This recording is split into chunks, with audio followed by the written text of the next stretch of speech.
Assalamualaikum, welcome to my channel. Saya Kurnia Dwi Aryani, calon guru penggerak angkatan 7 dari Kabupaten Brebes. Pada kesempatan kali ini, saya akan menyampaikan kesimpulan refleksi dan pengalaman baru tentang pemikiran Ki Hajar Dewantara. Setelah mempelajari modul 1.1 tentang pemikiran Ki Hajar Dewantara, maka dapat saya simpulkan beberapa hal berikut ini. Tujuan pendidikan yaitu menuntun segala kodrat yang ada pada anak-anak agar mereka dapat mencapai keselamatan dan kebahagiaan yang setinggi-tingginya, baik sebagai manusia maupun sebagai anggota masyarakat. Pendidik sebagai pamong. Dalam proses menuntun, anak diberi kebebasan, namun pendidik sebagai pamong dalam memberi tuntunan dan arahan, agar anak tidak kehilangan arah dan semakin baik budi pekertinya. Pendidikan berhubungan dengan kodrat alam dan kodrat zaman. Kodrat alam berkaitan dengan sifat dan bentuk lingkungan di mana anak berada, yaitu mengutamakan kearifan lokal, sosial, budaya. Sedangkan kodrat zaman berkaitan dengan isi dan irama. Pendidikan menekankan pada keterampilan abad 21. Trilogi pendidikan, ingat Sosuntolodo. Guru di depan harus bisa memberi suri tauladan. Ing Madyo Mangunkarso, guru di tengah membangun keinginan atau motivasi atau semangat.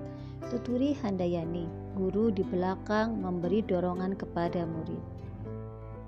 Sebelum mempelajari modul 1.1, saya mempercayai hal-hal berikut ini.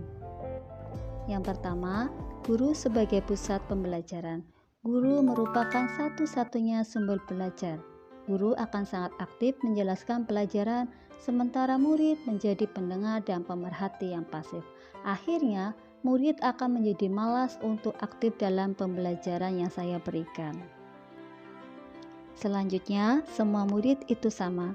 Semua murid memiliki karakteristik dan kebutuhan yang sama, sehingga saya melaksanakan proses pembelajaran dengan media dan metode yang sama untuk semua murid. Berikutnya, murid dinyatakan berhasil dalam pembelajaran apabila telah mencapai KKM.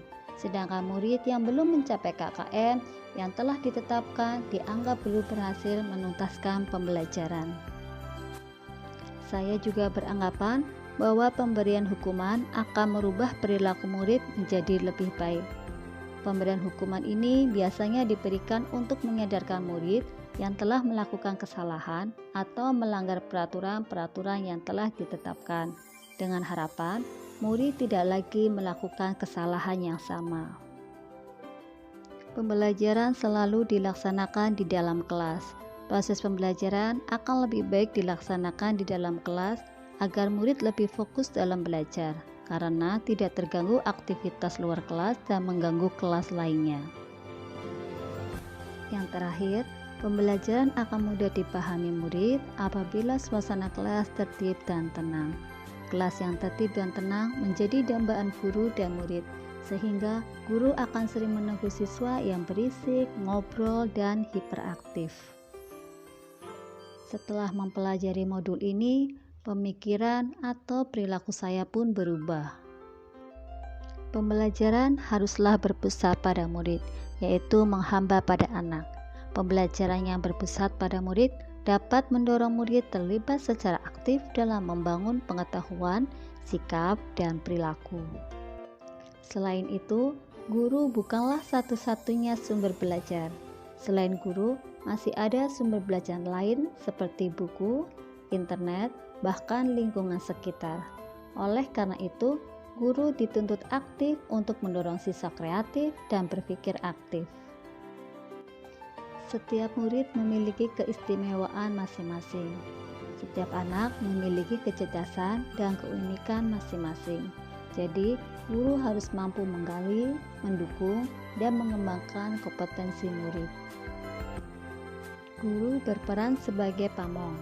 Guru memberi tuntunan dan arahan agar murid tidak kehilangan arah dan membahayakan dirinya. Guru memberikan tuntunan agar anak merdeka dalam belajar. Menuntun pembelajaran yang bermakna. Pembelajaran sesuai dengan kodrat alam dan kodrat zaman. Pembelajaran menuntun kepada kebahagiaan, sehingga meraup segenap informasi secara utuh yang pada akhirnya akan meningkatkan kemampuan murid. Menerapkan trilogi pendidikan Ki Hajar Dewantara, yaitu Ing Ngaso Sung Tulodo, Ing Madya Mangunkarso, Tutwuri Handayani. Setelah memahami pemikiran Ki Hajar Dewantara, hal baik yang dapat saya terapkan di kelas diantaranya merancang pembelajaran yang interaktif dan menyenangkan, menanamkan karakter yang sesuai dengan profil pelajar Pancasila, memberikan pembelajaran yang sesuai dengan kodrat alam dan kodrat zaman, menuntun murid agar mencapai kemerdekaan dan kebahagiaan. Demikian video dari saya, dan salam guru penggerak.